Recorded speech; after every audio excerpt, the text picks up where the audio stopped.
खुशहालपुर गांव में दीनानाथ अपनी पत्नी चंदा के साथ रहा करता था। दीनानाथ की इकलौती बेटी पूनम की कुछ ही महीनों पहले मौत हो गई थी। पूनम बिल्कुल ठीक ठाक थी, लेकिन अचानक उसकी तबीयत इतनी बिगड़ी कि वो मौत के मुंह में चली गई। गांव वालों को यकीन नहीं हो रहा था कि पूनम अब इस दुनिया में नहीं है। वहीं दीनानाथ और चंदा अपनी बेटी के जाने के बाद बीमार रहने लगे। न जाने हमारी फूल सी बच्ची को किसकी नजर लग गई। अगर भगवान को उसे हमसे छीनना ही था। मैं कहती थी ना कि मुझे कुछ भी ठीक नहीं लग रहा। हमें पूनम को तांत्रिक के पास नहीं ले जाना चाहिए था। सारा गांव उस तांत्रिक पर विश्वास करता होगा, लेकिन मैं उस पर बिल्कुल विश्वास नहीं करती। वो एक ढोंगी है। तुम तो जानती हो चंदा, वो गंभीर से गंभीर बीमारियों का अच्छे से इलाज करता है। लोगों पर किसी तरह का ऊपरी चक्कर हो या उसकी तबीयत ज्यादा खराब हो, उसके पास गांव का हर एक इंसान जाता है। मुझे नहीं लगता कि उस तांत्रिक की वजह से हमारी बेटी को कुछ हुआ है। गांव में एक तांत्रिक रहा करता था जिस पर गांव वाले आंख बंद करके विश्वास करते। यहाँ तक कि लोगों को बुखार लगता तो भी वो तांत्रिक के पास झाड़ फूंक करवाने जाया करते। और जब दीनानाथ की बेटी पूनम की तबीयत खराब हुई तो उसे भी तांत्रिक के पास ले जाया गया था, लेकिन उसे बचाया नहीं जा सका। ऐसे ही समय बीत रहा था। चंदा और दीनानाथ अब अपनी बेटी को खो देने के बाद सदमे में रहने लगे थे। एक रोज गांव का नंदू गांव में औरतों को पास के चिड़ियाघर के बारे में बताता है। अरे काकी, आपको कह रहा हूँ, उस चिड़ियाघर में एक से बढ़कर एक जानवर तो आपको देखने को मिलेंगे ही, लेकिन इन दिनों उस चिड़ियाघर में एक ऐसी चुड़ैल को रखा गया है जिसे आप नजदीक से देख सकती हैं। लाल लाल आंखें, उजड़े हुए बाल, सफेद साड़ी, लंबे लंबे दांत। उसे देखकर आपको अपनी आंखों पर विश्वास नहीं होगा। ये तू क्या कह रहा है? किस चुड़ैल के बारे में बात कर रहा है तू? अरे गांव के अधिकतर लोगों के मुंह से मैं यही सुन रही हूँ। काकी, कब तक सुनती रहोगी? ये मौका दोबारा नहीं मिलेगा।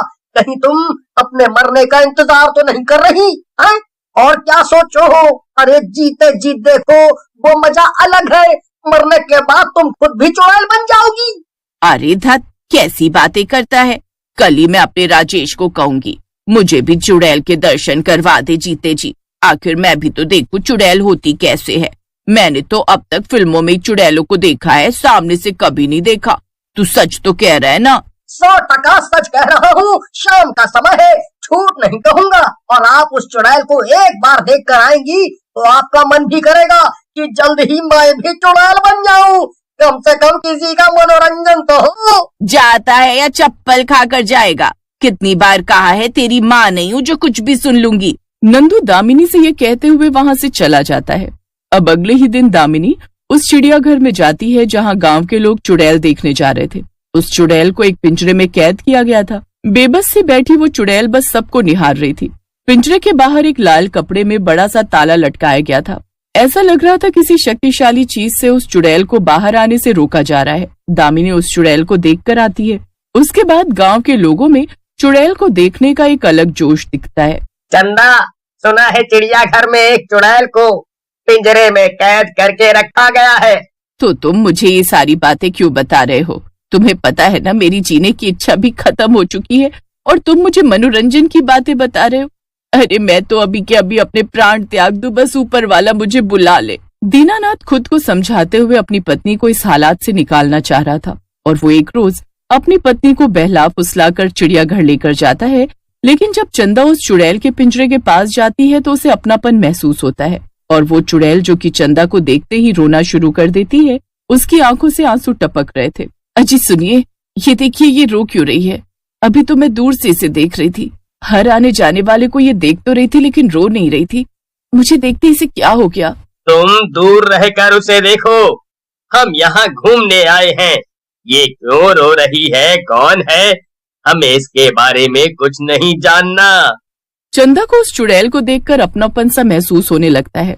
तभी चंदा अपने पति दीनानाथ को पानी लाने उसे उस चुड़ैल में अपनी बेटी पूनम की झलक दिखाई देती है। बेटा पूनम।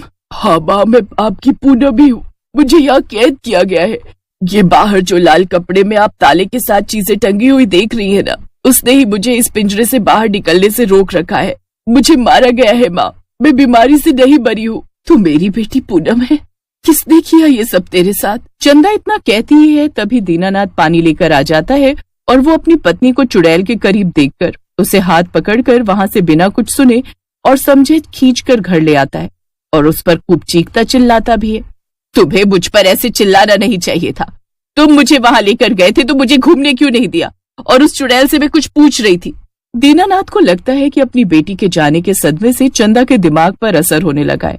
वो उसे जल्द से जल्द अच्छे डॉक्टर को दिखाने के बारे में सोचने लगता है, लेकिन चंदा उस चुड़ैल के बारे में सोचने लगती है जिसमें उसे अपनी बेटी नजर आई थी और उस चुड़ैल ने भी उसे अपनी पहचान बताई। मुझे वहां जाना चाहिए और कल सुबह होते ही मैं इनसे बिना कुछ बताए ही निकल जाऊंगी, क्योंकि मुझे अपनी बेटी को बचाना है। मेरी बेटी को एक चिड़ियाघर में पिंजरे में कैद करके रखा गया है।